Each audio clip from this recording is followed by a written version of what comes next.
Smart listener dan juga sahabat yang bergabung bersama dengan kami ya di kesempatan pagi hari ini, mengapa orang percaya hoax ya. Tadi di Instagram saya masih bersama dengan Anda semuanya yang di Instagram dan juga masih bersama dengan Pak Arfan di studio. Tadi saya pada saat offer sempat cerita ini Pak Arfan tentang pengalaman saya juga nih dengan hoax ya. Kalau tadi Bapak mengatakan orang yang membuat orang percaya hoax itu kan karena takut, tidak mau ambil resiko dan beritanya sesuai dengan keinginan gitu ya. Sehingga kemudian dia nggak mau terbuka dengan yang lainnya begitu ya. Nah ini yang saya merasa amazing gitu ya. Jadi saya orang yang mengaku pendidikannya tinggi, ini malu gitu. Kenapa? Saya ditelepon sama mama saya dari Medan, ya, dengan bahasa khasnya begitu ya. Apa kabar Ted? Manggilnya juga Butet ya? Apa kabar Ted gitu ya. Gimana ya Nang di Jakarta gitu, rame lalala segala macam, mau lihat yang demonstrasi. Dan dari ujung-ujung perbincangan kami ya, dengan bahasa Inggris yang belepotan lah begitu ya. Please read before say. Ya ampun mama, itu dari mana bahasanya. Dan yang menarik Smart Listener, mama saya ini pendidikannya tidak tinggi, tidak sampai S1, bahkan SMA pun mungkin nggak sampai ya, karena situasi pada saat zaman penjajahan dulu gitu ya. Tapi yang menarik, saya diminta untuk mengajari keponakannya bagaimana cara mendownload Omnibus Law Ciptaker gitu. 900 sekian halaman ya. 900 sekian halaman. Saya bilang, "Hah, ngapain mama baca-baca begituan gitu?" Tujuannya untuk apa? Saya pikir begitu kan. Karena mama saya ibu rumah tangga gitu. Dia bilang, "Loh, penting loh. Ini kan mama rajin ini. Ya ada organisasi gitu ya di gereja apalah segala macam. Kalau diajakin ngobrol biar bisa ngerti," katanya gitu. Bagus sekali itu menurut saya bagus sekali itu, budaya seperti itu ya. Biar bisa biasakan membaca, biasakan belajar ya. Sebelum bicara. Nah, saya jadi malu Pak Arfan, gara-gara itu akhirnya saya cari tahu untuk benar-benar baca. Apa sih Omnibus Law ini? Omnibus Law ini kenapa mama aku aja repot banget ini gitu ya, minta dibacain gitu. Baik Pak Arfan, itu sih saya jadi malu ya, merasa saya yang ngaku-ngaku pendidikannya tinggi gitu ya, bisa sekolah tinggi, kok nggak melakukan itu gitu. Betul, karena ini memang tidak ada kaitan dengan pendidikan. Itu yang saya mau tanyakan ke Pak Arfan. Ini ada kaitannya nggak sih orang percaya hoax sama pendidikan tinggi? Nggak ada sama sekali. Bahkan orang yang berpendidikan tinggi pun itu bisa percaya pada hoax kalau itu menstimuli rasa takut dan sesuai dengan agenda dia. Keinginan dia gitu. Baru 2 aja udah langsung ngejawab. Udah kejawab. Nah, ini ada 5 masalahnya. Yang ketiga Pak Arfan. Yang ketiga adalah karena berita itu dibawa oleh orang yang kita percaya.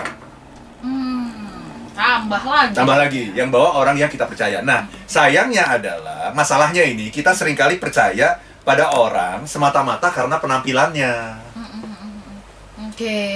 Itu masalahnya.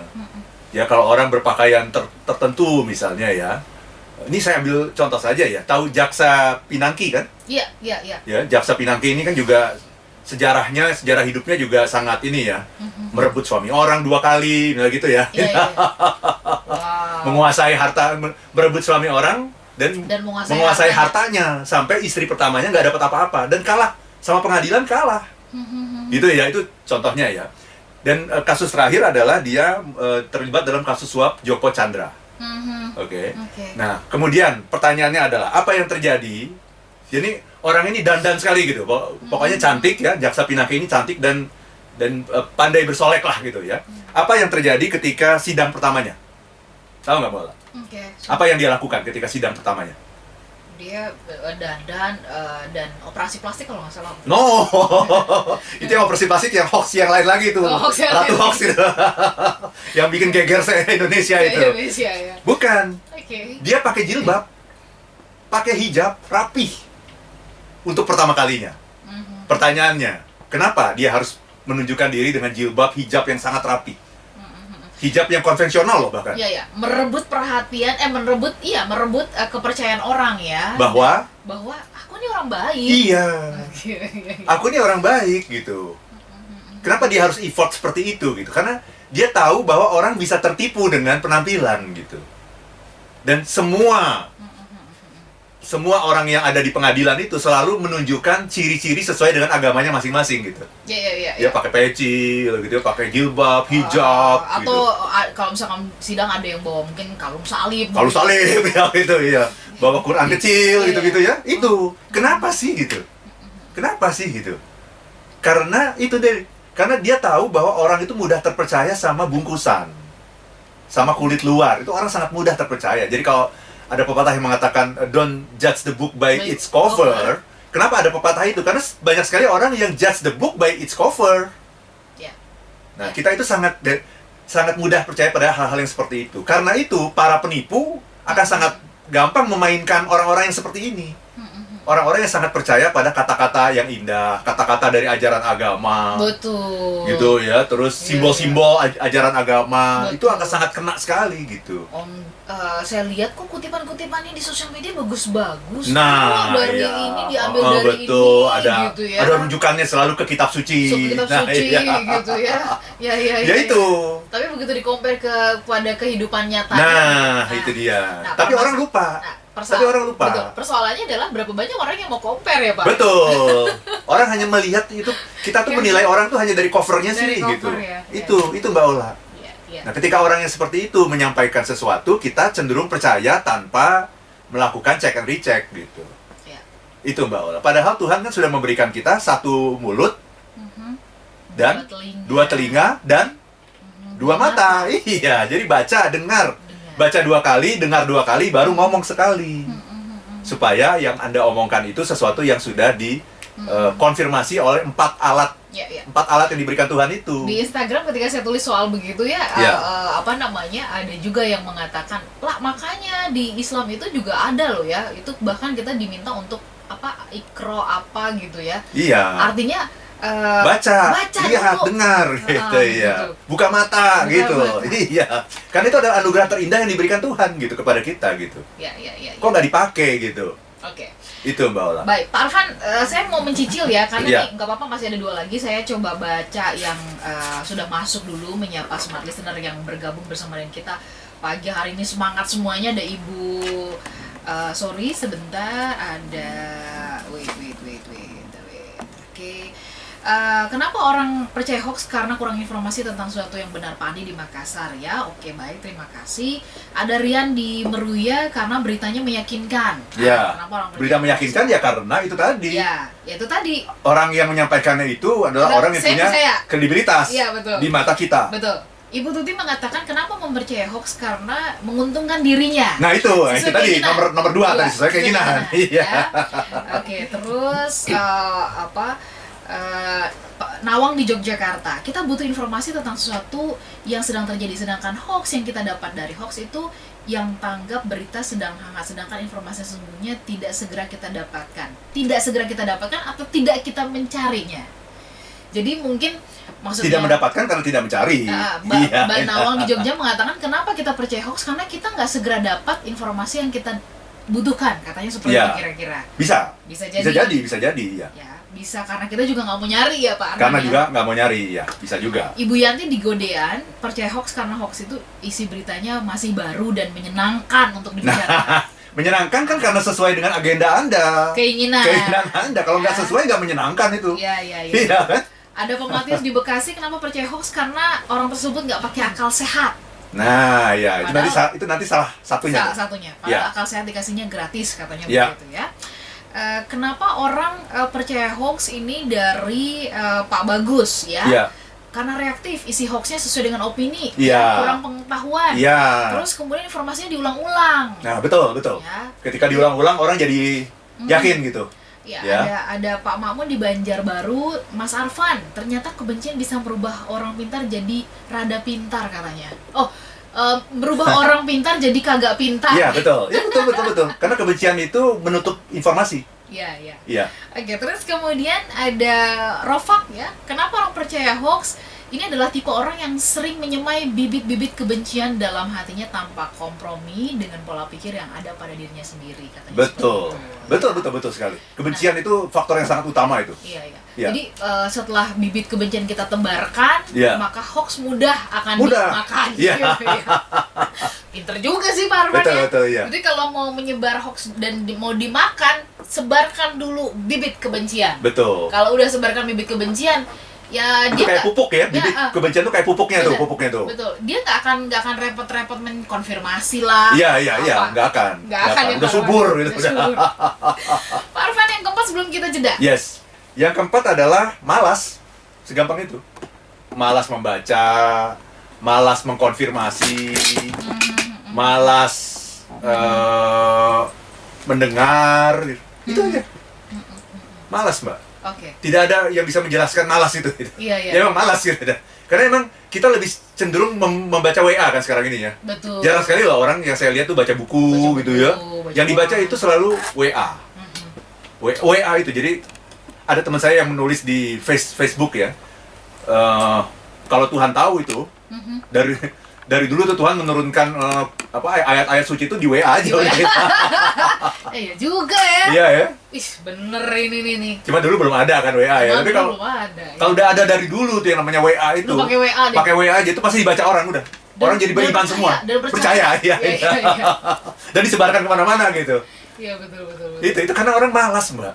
Malas, Mbak. Bahkan undang-undang cipta kerja yang udah dibicarakan begitu ramai ini pun masih banyak orang yang nggak tahu apa-apa gitu, bahkan ikut demo pula. Ya. Dan tidak tahu ini apa gitu. Ini apa sih gitu ya. Terus kenapa ikut? Ya soalnya enak sih, rame sih gitu. Ya. Gitu. Jadi malas sudah. Dapat nasi bungkus, Pak. Ya. Sama berapa lembar lumayan. Sama 100.000 tuh ya gitu. Ya.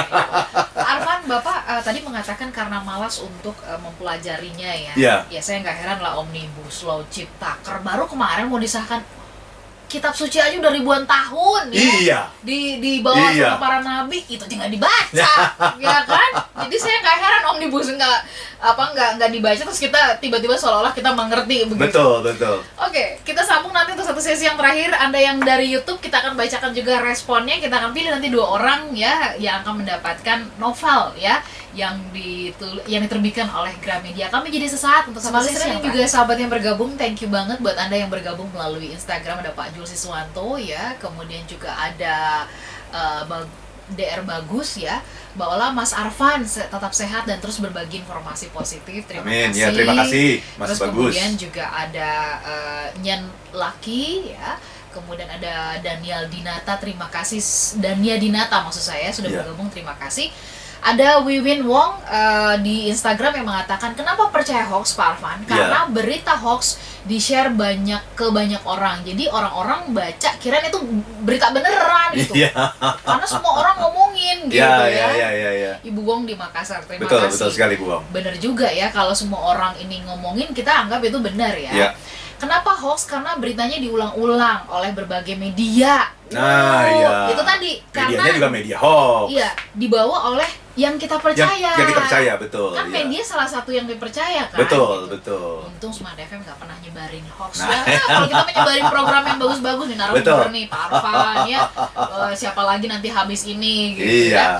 Pak Arfan yang kelima dong, Pak. Yang kelima. Yang kelima. Tidak menggunakan akal sehat. Oke, sebentar Pak Arfan. Tidak menggunakan akal sehat. Ya, yang kelima adalah tidak menggunakan akal sehat. Akal sehat itu kayak apa sih, Pak? Jadi gini, saya meminjam yang dikatakan oleh cendekiawan Muslim ya, almarhum ya, Nurholis Majid. Dia mengatakan begini, sebetulnya wahyu itu ada 2 kata dia. Wahyu yang pertama adalah wahyu yang dalam kitab suci itu. Itu ya, itu wahyu yang langsung disampaikan oleh Tuhan kepada para nabi gitu ya, ada di kitab suci. Yang kedua adalah yang namanya wahyu itu adalah akal sehat itu. Itu adalah wahyu gitu. Kalau mau selamat, gunakan akal sehat gitu. Oh iya, benar-benar. Iya kan, gunakan akal sehat supaya Indonesia selamat.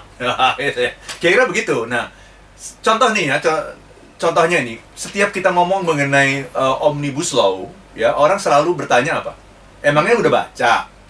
Saya juga ditanya begitu. Emangnya udah baca? Saya akan mengatakan, saya nggak punya waktu untuk baca itu. Karena itu 900 halaman lebih. Emang saya nggak punya kerjaan lain gitu ya. Dan saya sudah percaya sama wakil-wakil rakyat kita, terutama yang ada di badan legislasi itu yang membahas mengenai itu. Mereka harus baca sampai 900 halaman lebih, mereka harus baca, harus. Saya cukup percaya saja kan, itu satu. Yang kedua, kalau saya mengatakan jujur, saya nggak baca itu. Tapi apakah dengan nggak baca, saya nggak tahu itu? Gimana caranya kita bisa tahu tanpa harus membaca? Itu yang smart kan seperti itu. Kalau yang konvensional kan udah, saya harus baca semuanya nih 900, kapan? Kalau nggak ada pekerjaan lain sih boleh saja, ya. Tetapi bagaimana caranya coba? Bagaimana caranya kita bisa tahu tanpa harus membaca yang 900 itu? Tahu nggak Mbak Ola? Gimana caranya? Pergunakan akal sehat. Bukan itu, gini. Caranya baca saja pasal-pasal yang permasalahkan, udah itu aja. Itu segampang itu. Jadi Anda nggak perlu baca itu 900 halaman itu, nggak perlu baca, itu bukan tugas Anda membaca. Tapi kan sekarang sudah ada sejumlah pasal yang diributkan kan. Iya. Ini yang katanya hoax. Jadi semuanya tuh muncul tuh. Jadi udah. Sebenarnya kita mengkerucut aja gitu. Itu aja. Karena yang nggak dipermasalahkan berarti aman. Udah gitu aja.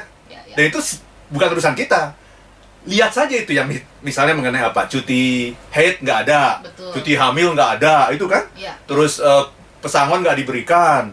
Terus pekerjaan dihitung jam-jaman dan sebagainya itu aja yang kita lihat. Ada argumennya, jawaban pemerintah gimana, ada ini jawabannya gimana, jawaban yang menentang gimana, udah pelajari itu saja.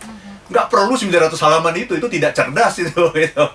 Jadi ketika ada orang yang pingin masuk ke Omnibus Law, selalu ya orang-orang yang tidak suka itu selalu mengatakan apa, udah baca belum gitu. Nah, ketika kita mengatakan sudah, bohong pasti gitu. Sudah, saya udah baca, bohong pasti gitu. Belum, saya belum baca. Nah, makanya jangan ngomong.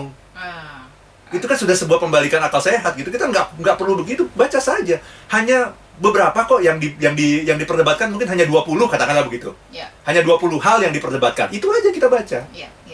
Itu Mbak Ola. Justru yang bahaya adalah ketika kita belum baca tapi kita kemudian membabi buta. Membabi buta, iya. Ya kan, membabi buta, merasa bahwa kita sepertinya akan zolimi lah kira-kira. Betul. Ya. Nah, hal-hal seperti itu ya, itu yang membuat Omnibus Law ini begitu berlarut-larut gitu. Karena setiap ada orang yang ngomong, udah baca belum? Udah, bohong. Belum, jangan ngomong kalau gitu. Selesai udah, dan kemudian demo berlarut-larut gitu. Jadi bahas saja yang lihat argumen masing-masing ya. Argumen pemerintah seperti apa, argumen yang menentang seperti apa. Pelajari dua-duanya. Kemudian pakar-pakar ngomong apa, udah. Seperti itu. Nah, itu adalah pembalikan akal sehat. Yang kedua adalah misalnya orang mengatakan bahwa ada sebuah image bahwa bertentangan dengan pemerintah itu keren gitu. Nah, ini juga pembalikan akal sehat. Kita harus lihat pemerintah yang seperti apa yang dilakukan pemerintah, apa yang dikatakan gitu. Kalau saya melihat Omnibus Law ini positif sekali gitu. Ini berusaha untuk merampingkan aturan yang begitu banyak gitu, dirampingkan. Dan memang tidak sempurna, memang gitu. Siapa yang bisa bikin yang sempurna gitu dengan sekian ribu pasal kemudian dijadiin satu, kan begitu. Jadi mari kita melihat dengan akal sehat gitu. Itu Mbak Ola. Salah satu yang kemarin kami bahas ya dalam Smart Market Insight itu kan soal kemudahan berinvestasi. Betul. Terus saya tanya nih, Mas Ryan, sebenarnya apa sih gitu ya untungnya kalau investor-investor luar tuh banyak yang masuk ke Indonesia sekarang gini ya. Jangan kegeeran loh ya, jumlah penduduk Indonesia ini ada sekian 250 juta. Betul. Yang tercatat di bursa efek yang sudah berinvestasi itu 3 juta. Tapi dari 3 juta yang aktif cuma 500. Oke. Jadi itu artinya apa? Lah kan kita butuh duit buat membangun negeri ini. Jadi investor asing diundang. Nanti kita dikuasain. Jangan emosi dulu katanya begitu ya. Secara sederhana gini deh gitu. Kalau misalkan taruh di daerah Cikarang, taruh deh semua nih yang datang nih orang asing.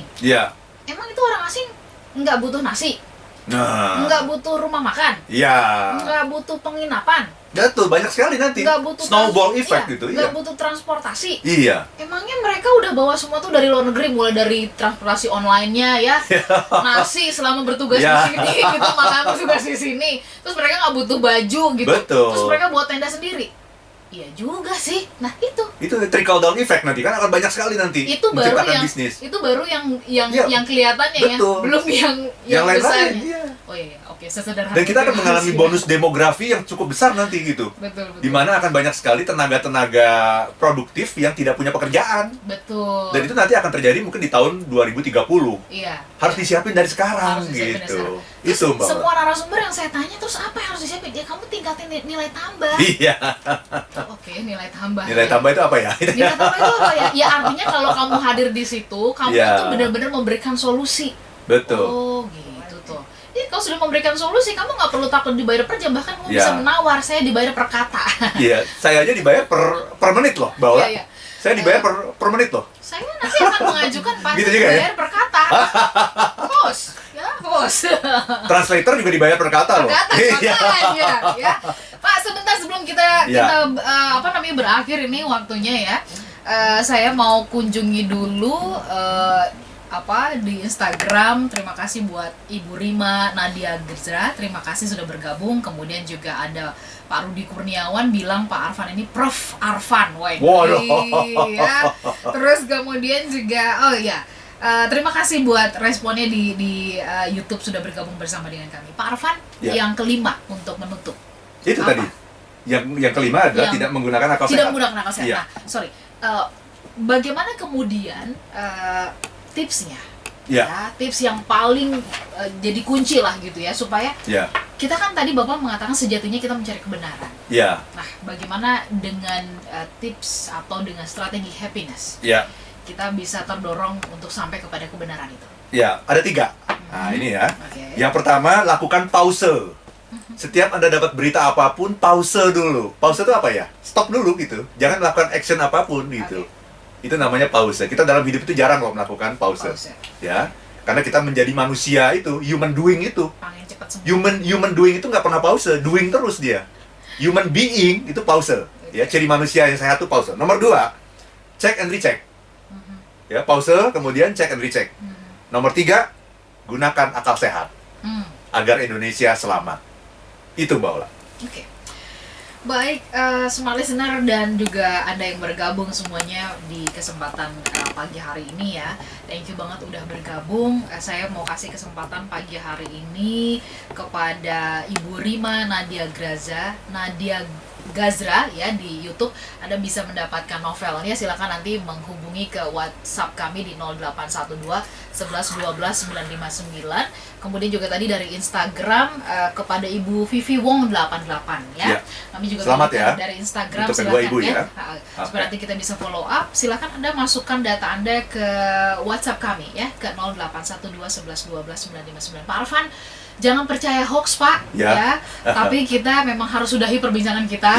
Itu udah beneran disampaikan oleh produser, soalnya ini bukan hoax ya, ini bukan hoax. Tapi ada siaran ulangnya di hari Minggu jam 7 malam ya. Sehat-sehat untuk Anda semuanya. Pak Arfan juga begitu. Sama-sama Mbak Ola. Minggu depan kita akan ketemuan lagi ya. Siap. Kami pamit semuanya. Saya Lona Nurlija. Dan saya Arfan Pradiansyah. If you wanna be happy, be happy now.